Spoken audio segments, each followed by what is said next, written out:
నమస్కారం. సుప్రభాత ఘంటారావానికి స్వాగతం. ముందుగా ప్రధానాంశాలు.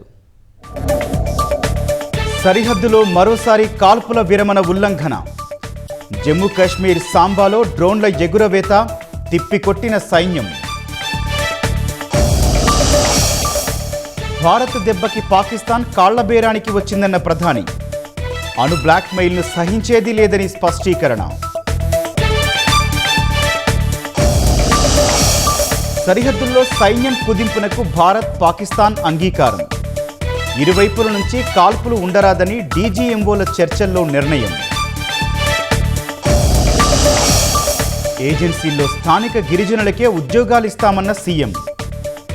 జీవో నెంబర్ 3 స్థానంలో పునరుద్ధరిస్తామని ప్రకటన.